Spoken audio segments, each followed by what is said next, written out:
நாம் ஆதியாகமம் 49ஆம் அதிகாரத்திலிருந்து சில காரியங்களை நம்ம பார்ப்போம்.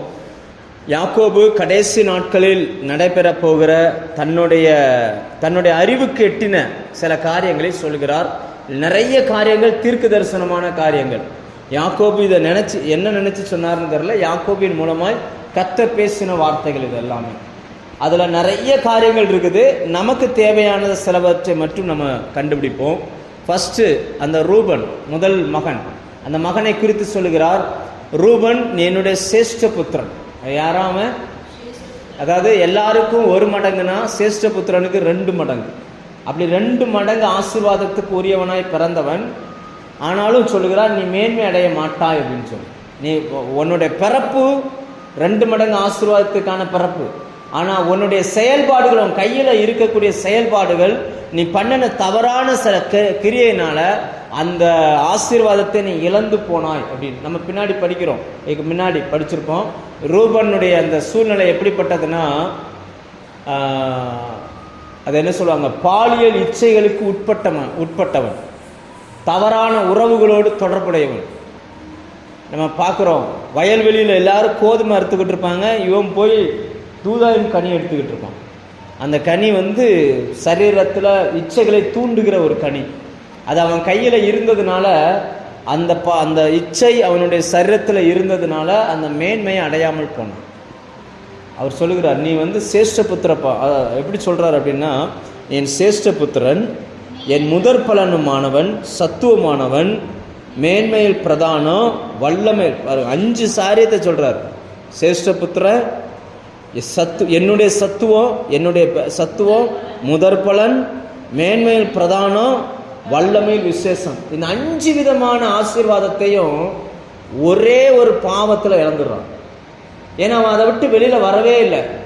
எவ்வளவோ அவர்களுக்கு கிடைக்காத ஒரு மேன்மை இன்னைக்கு நமக்கு கிடைச்சிருக்குது. ஒருவேளை நமக்குள்ள இப்படிப்பட்ட சூழ்நிலைகள் இருந்தால் கூட, இயேசுவே உடைய ரத்தத்தினால் கழுவுங்கன்னு கேட்கும்போது கழுவி சுத்திகரிக்கப்படுகிறோம். ஆனால் அந்த நாட்களில் அந்த பாவங்களை மேற்கொள்வதற்கான வழிமுறைகள் அவங்களுக்கு தெரியாது, அவங்களுக்கு அது கொடுக்கப்படவும் இல்லை. அவங்க அப்பாவே சொல்கிறார் பாருங்க, நீ தண்ணீரை போல தளம்பினவன் அப்படின்றார். தண்ணீரை பார்த்துருக்கீங்களா? நம்ம குளத்துல பார்த்தோம்னா தண்ணி கெட்டி கிடக்கும், ஆற்றுல பார்த்தாலும் தண்ணி கெட்டி கிடக்கும். ஆனால் காற்று அடிக்கும் போதெல்லாம் ஒரு மாதிரி அலையாக போயிட்டே இருக்கும். அந்த அலை ஒரு நாளுமே நின்னதே கிடையாது. நீங்கள் இங்கே போய் பாருங்கள், எப்போமாவது அந்த காற்று அடிக்கிற அந்த அலை மாதிரி போகாமல் நிற்குதான்னு பார்த்தா அப்படி நின்னதே கிடையாது, போய்கிட்டே இருக்கும்.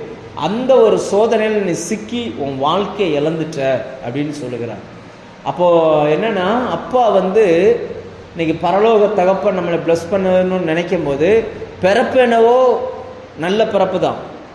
ஆனால் வாழ்க்கையில் அதை அனுபவிக்கிறதுக்கு தடை என்ன அப்படின்னாச்சுன்னா, அந்த ஒரு காரியம் உள்ளே இருந்து அது தடையாய் மாறிடுச்சு. ஆனால் இன்னைக்கு நமக்கு அந்த தடையை மேற்கொள்ளக்கூடிய அந்த பலனை ஆண்டவர் கொடுத்துருக்கிறார். லேலூயா. நமக்கு இயேசுனுடைய ரத்தம் கொடுக்கப்பட்டிருக்கிறது. அந்த இரத்தத்தின் வல்லமை அந்த பாவங்களார நம்மை கழுவுகிறது. அந்த பாவத்தின் வேரையே நம்ம விட்டு பிடுங்கி எடுக்கிறது. எப்பேற்பட்ட பாவியையும் மனம் திரும்பி நீதிமானாய் மாற்றுகிற ஒரு தன்மையை நமக்கு ஆண்டவர் வைத்திருக்கிறார். ஆனால் அவர்களுக்கு அது கிடைக்கல. அதனுடைய விளைவு என்ன ஆயிடுச்சுன்னா, அவனுடைய 2 மடங்கு ஆசீர்வாதம் இப்போ என்னவா மாறிடுச்சு, அது இல்லாமல் போயிடுச்சு. எடுப்பில் தகப்பன் ஸ்தானத்தில் நிற்க வேண்டியவன் அந்த ஸ்தானத்தை இழந்து போனான். பைபிளில் உலகத்தில் நீங்கள் எதை வேணாலும் திரும்ப சம்பாரிச்சிட முடியும். உங்கள் பேர் கெட்டு போச்சுன்னா, உங்கள் ஸ்தானம் கெட்டு போச்சுன்னா திரும்ப அதை சம்பாதிக்கவே முடியும். அதனால் அது ரொம்ப முக்கியமானது. இதை ரூபன் இழந்துட்டான். 2வது 2 பசங்களை குறித்து சொல்லுகிறது. ஒன்று சிமியோன், இன்னொன்று லேவி. இந்த 2 பேரும் அந்த தீனாளுக்கு அடுத்த காரியங்களில் என்ன பண்ணாங்கன்னா, கொடுமையின் பட்டயம். இவர் 2 பேரும் கோபத்துக்கு அடையாளமாய் அவர் சொல்லுங்க, என் ஆத்துமாவே அவர்களுடைய ஆலோசனைக்கு உட்படாதே அப்படின்றார். அவங்க கொடுமையின் கருவிகள். கோபத்தினால இவங்க அந்த பிளஸ்ஸிங்க சாபத்தை வாங்கி கொண்டார்கள். அவங்க சொல்றார், அது சபிக்கப்பட கடவுது அப்படின்றார். அப்படின்னா என்ன காரணம் அப்படின்னா, முதிர் வயதில் அவங்க அப்பாவுடைய பேரை கெடுத்தவங்க இவங்க 2 பேரும். இந்த தீனாள் விஷயத்தில் வரும்பொழுது அந்த ஊரே விருத்த சேதனம் பண்ணப்பட்டு இருந்துச்சு. ஆனால் அவங்களை எதிர்க்க முடியாத நபரை போய் எதிர்த்தாங்க. என்ன பண்ணாங்க? அவங்களால எதிர்த்து சண்டை போட முடியாது. அப்படிப்பட்ட ஆளை போய் இவங்க பட்டயத்தை வச்சு என்ன செஞ்சிட்டாங்க, வெட்டிட்டாங்க. கொடுமையின் கருவி. நிறைய நேரங்களில் நம்ம கோபப்படுகிறோம், எரிச்சல் படுகிறோம். யாரை நம்ம கோபப்படுத்துகிறோம் அப்படின்னாச்சுன்னா, யார் எதிர்த்து பேச மாட்டாங்களோ அவங்ககிட்ட நம்ம போய் என்ன பண்ணுறோம், கோபத்தை காட்டுறோம். இந்த கோபமெல்லாம் ரொம்ப வேணும்னு சொல்கிறது சாபம்னு சொல்லுது. அது என்ன சொல்லுது, நம்ம கோபத்தில் நிறைய வகைகள் இருக்குது, நியாயமான கோபங்கள் இருக்குது. இயேசு தேவாலயத்துக்கு வரும்பொழுது சவுக்கை உண்டு பண்ணி அடித்தார். அவருடைய கோபம் அந்த தேவாலயத்தை சுத்திகரித்தது. ஆனால் மனுஷனுடைய கோபம் தேவனுடைய நீதியை நடப்பிக்காது. நம்ம நிறைய நேரங்களில் பார்த்துருக்குற சிலருக்குள்ள அவ்வளோ கோபம் வரும். ஒரு அக்கா இருந்தாங்க, ஒரு சிஸ்டர் இருந்தாங்க. இவங்க நம்ம ஜஸ்டின் பாஸ்டர் சர்ச்சிலெல்லாம் பார்த்தீங்கன்னா ஒர்ஷிப் பண்ணாரு அந்த சிஸ்டர் விடுவாங்க, முன்னாடி நிற்பாங்க. எல்லோரும் ஆராதனை பண்ணுவோம் அப்படிங்கும்போது சிலர்லாம் ஆராதனை பண்ண மாட்டாங்க, இப்படியே கையை கட்டிகிட்டே நிற்பாங்க. இது பாட்டு சொல்லிகிட்டே இருக்குமா சமயத்தில் டென்ஷன் ஆயிரும். டென்ஷன் ஆகி ரொம்ப வித்தியாசமாலாம் பேசுகிறோம். இங்கே வந்து பல்ல காமிக்கா வந்த சர்ச்சுக்கு வாய் திறந்து ஆண்டவரை சுற்றி அப்படிங்கும், அவ்வளோதான். இப்போ என்னாச்சுன்னா, மனுஷனுடைய கோபம் தேவ நீதியை நடத்துவதற்கு முயற்சி பண்ணுகிறது, ஆனால் அது நடக்காது. என்னைக்கு உங்களுடைய கோபத்தில் நீங்கள் எதாவது செஞ்சிடலான்னு நினச்சிங்கன்னா உங்களால் செய்யவே முடியாது. ஏனென்றால் அந்த கோபம் தேவாலயத்தை சுத்திகரிக்கணும்னா அது இயேசு ஒருவர் மட்டும்தான் சுத்திகரிக்க முடியும். மற்றபடி மனுஷனுடைய அந்த கோபங்கள் தேவ நீதி என்ன செய்யாது, நடப்பிக்காது. நம்ம பைபிளை பார்க்குறோம், சிலருடைய கோபங்கள் தேவனுடைய வாதையவே நிப்பாட்டி இருக்குது. சில மனிதர்கள் எடுத்த சில முடிவுகள். ஆனால் இவங்க செஞ்சது என்னென்னா, எதிர்க்க திராணி இல்லாதவர்களை பட்டயத்தால் என்ன பண்ணிட்டாங்க, வெட்டி போட்டார்கள். அதனுடைய விளைவாய் கோபம் சாபம் என்று சொல்லுகிறது. இன்றைக்கி நம்மக்கிட்ட முதல்ல பாலியலுக்கான அந்த இச்சைகள் அது வந்து மேற்கொள்ள பழகணும். ரெண்டாவது, கோபங்களை நீங்கள் கண்ட்ரோல் பண்ண பழகணும். அந்த கோபம் என்பது சாபத்தின் ஒரு வெளியீடு. அந்த வசனம் படிங்க, திரும்ப படிங்க. என் ஆத்துமாவே, ஆராசனம், என் ஆத்துமாவே. கோபம் வந்துச்சுன்னா ஃபஸ்ட்டு அது ரகசியமாக வரும், உள்ளுக்குள்ளே தான் வரும், வெளியில் தெரியாது. முகம் அப்படியே கொஞ்சம் கொஞ்சமாக டெரராக மாறும், உள்ளுக்குள்ளே அப்படியே வரும், கோபம் வரும். ரகசிய ஆலோசனைக்கு உடன்படாதே. அடுத்து, என் மேன்மையே அவர்கள் கூட்டத்தில் சேராதே. ஆமாம், 1 யோவான் 3:15 பார்க்குறோம், தன் சகோதரனை நேசிக்காதவன் மனுஷ கொலைப்பாதவன். சகோதரனை அற்பமாக பேசுகிறவன், அன்பு காட்டலன்னு அவன் யாரான், அதெல்லாம் சொல்ல அந்த கூட்டத்தில் நீ சேராத அப்படின்றார். தங்கள் கோபத்தினாலே ஒரு புருஷனை கொன்று தங்கள் அகங்காரத்தினாலே அரண்களை நிர்மூலமாக்கி உக்கிரமாக்கினார்களே. உக்கிரமான அவர்கள் கோபமும் கொடுமையான அவர்கள் மூர்க்கமும்.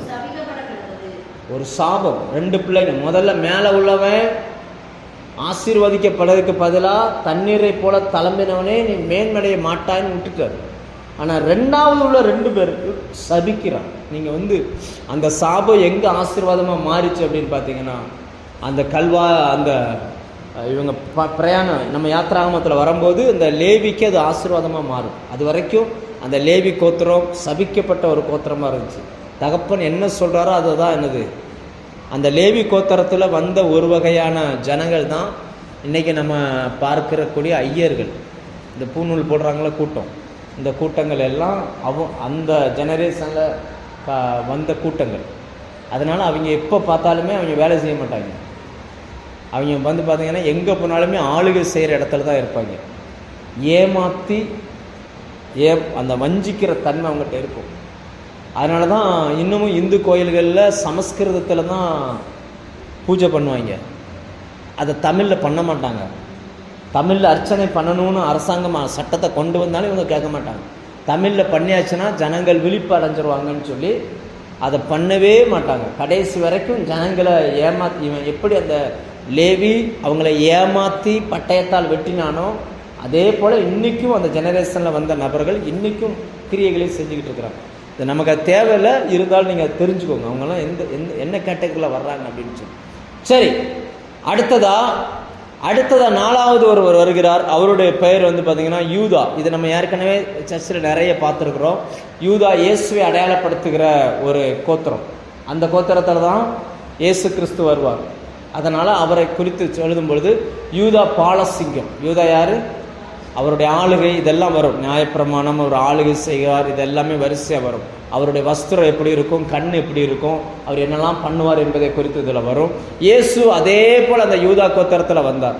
அந்த யூதா கோத்திரத்தை குறித்து ப்ளஸ் பண்ணும்போது அவர் என்ன சொல்கிறார் பாருங்க, அவன் சகல ஜனங்களும் அவனிடத்தில் சேருவார்கள். 10ஆம் வசனம், சமாதான கர்த்தர் வருமளவும் செங்கோல் யூதாவை விட்டு விலகுவதில்லை, நீங்குவதில்லை, நியாயப்பிரமாணிகன் பாதங்களை விட்டு ஒளிவதும் இல்லை, ஜனங்கள் அவரிடத்தில் சேருவார்கள்.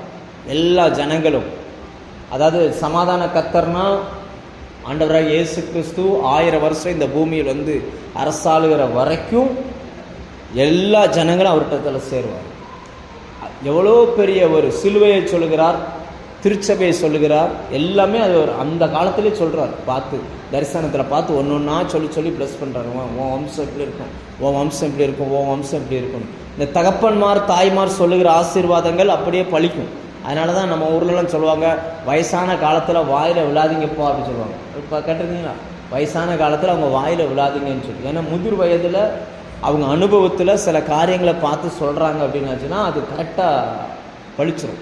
அதனால் இந்த முதிர் வயதான நபர்களையெல்லாம் என்ன செய்யணும், எவ்வளோ முடியுமோ அவ்வளோ சமாதானமாக நீங்கள் வச்சுக்கிட்டிங்கன்னா உங்களுக்கு நல்லது. சரி, அடுத்ததாக இன்னொரு நபர் செபுலோனை குறித்து சொல்லும் பொழுது அவரை எங்கே குடியிருப்பான் அப்படின்னா கடற்துறை அருகே குடியிருப்பான். அவன் எல்லை சீதோன் வரைக்கும் இருக்கும். அடுத்த கோத்திர வருகை இசக்கார், அவன் சோம்பேறி, 2 பொதிகளின் நடுவே படுத்திருக்கிற பலத்த கழுதை அப்படி சொல்லிட்டு அவன் என்ன செய்வானா, அடிமையை பகுதி கட்டுகிறவன். அப்படின்னா அர்த்தம் என்னன்னாச்சுன்னா அவன் தன்னை அடிமையாகவே ஒப்பு கொடுப்பான். வேலைகளுக்கு தன்னை என்ன செஞ்சிருவான், அதாவது கஷ்டப்பட்டு முன்னேறாமல் ஒரு அடிமையாகவே மாறுவான் அப்படின்றத குறிக்கிறார். நம்ம தெரிஞ்சுக்கிட வேண்டிய இன்னொரு கோத்திரம் இருக்குது. அந்த கோத்திரம் என்னன்னா தான். 16ஆம் வசனம் பாருங்க, இஸ்ரவேல் கோத்திரங்கள் ஒரு கோத்திரமாகி தன் ஜனத்தை நியாயம் விசாரிப்பான். குதிரையின் மேல் ஏறி இருக்கிறவன் மல்லாந்து விழும்படி அவன் குதிங்காலை கடிக்கிறதற்கு வழியில் கிடக்கிற சர்ப்பத்தை போலவும் பாதையில் கிடக்கிற விரியனை போலவும் இருப்பான். அதாவது அது அப்படியே ஒன்று ஒன்றா சொல்லிட்டு வராரு. இந்த தான் கோத்திரத்தை பார்த்த உடனே வித்தியாசமான ஒன்று சொல்கிறார். இந்த தான் என்ன செய்யுமா அப்படின்னாச்சுன்னா, தரையில் கிடக்கிற சர்ப்பமா பாம்பு இருக்கு இல்லையா, அந்த பாம்பு எங்கே கடிக்கும் அப்படின்னாச்சுன்னா, ஒருத்தன் குதிரையில் போகிறான்னா மேலே இருக்கிறவன ஒன்றும் செய்யாது, அந்த குதிரையின் குதிங்கால கடிக்கும். அதை கடிச்சிச்சுன்னா மேலே இருக்கிறவன் இப்போ எப்படி விழுந்துருவான், மலாக்க விழுந்துருவான். இந்த தான் சுபாவம் உள்ளவர்கள் இருந்தாங்கன்னா அவங்க எப்போவுமே நேரடியாக மோத மாட்டாங்க. நம்ம ஊரில் சொல்லுவாங்களா, எங்கே திரி வச்சா எங்கே வெட்டிக்குமோ அப்படி சொல்லுவாங்கள்ல. எந்த லைட்டு போட்ட எந்த சுவிட்சு போட்டால் எந்த லைட் எரியுமோ அங்கே போய் வச்சுருவாங்க. அவள் குதிங்கால தான் கடிப்பாங்க. குதிங்கால கடித்தா மல்லாக்க விழணும், நேருக்கு நேராக மோத மாட்டான். கூட அதாவது என்னென்னா டைரெக்டாக பேசாமல் இன்டைரக்டாக வந்து கிரியேட் செய்யக்கூடியது ரொம்ப மோசமான சுபாவம். இன்னொரு நாள் நம்ம பார்ப்போம், ஏன்னா நமக்கு இதுக்கு இதை எடுத்த நேரம் இல்லை. அடுத்தது காத்தை குறித்து சொல்லும் பொழுது அவன் இராணுவ கூட்டம், காத்து என்பவன் மேல் இராணுவ கூட்டம் பாய்ந்து விழும், முடிவிலே அதன் மேல் பாய்ந்து. இதெல்லாம் ஒவ்வொரு கோத்திரமாக அதெல்லாம் நடந்துச்சு. அடுத்தது ஆசேர், அவன் நல்ல உணவு, ராஜாக்களுக்கு வேண்டிய ருசி வர்க்கங்களை தருவான்.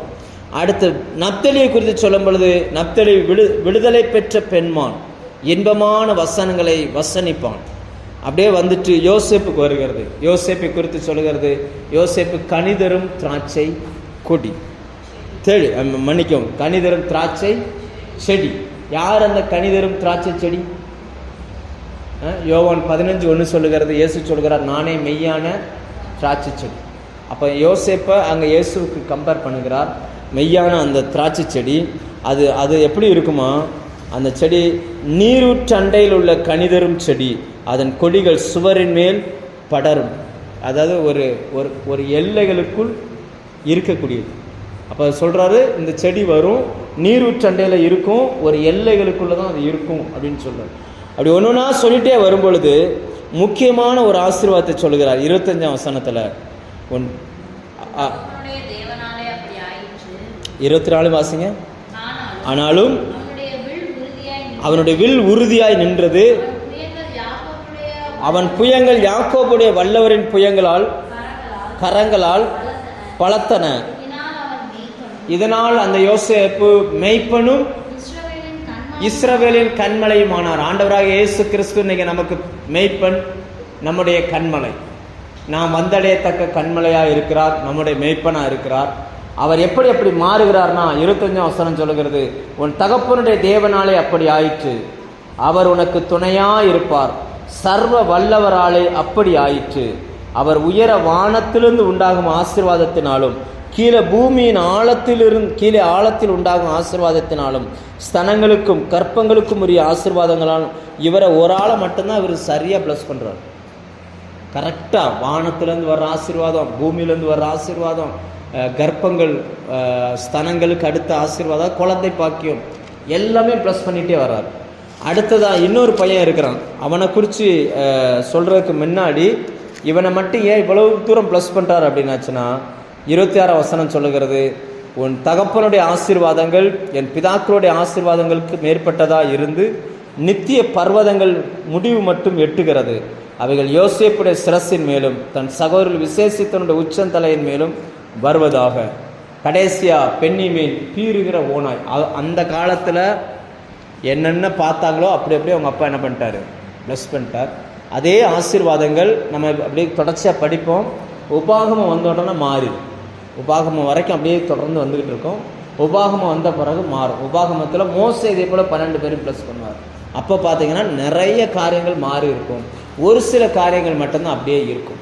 அடுத்தது கீழே என்ன சொல்கிறா என்னென்னா 12 கோத்திரத்தையும் அவர் ப்ளஸ் பண்ணிட்டு கடைசியில் தன்னுடைய மரணத்தை அவர் அறிவிக்கிறார். அப்படி சொல்லும்போது என்ன சொல்கிறாருன்னா, நான் சாக போகிறேன்னு சொல்லலை, என்ன சொல்கிறாரு, என் ஜனத்தாரோடு சேர்க்கப்பட போகிறேன் அப்படின்றார். அப்படின்னா என்னுடைய ஆயுஸ் முடிய போது நான் எங்கே போகணும் அப்படின்னா, என்னுடைய முற்பிதாக்கள் எங்கே இருக்கிறார்களோ நான் அங்கே போகணும் அப்படின்னு சொல்கிறார்.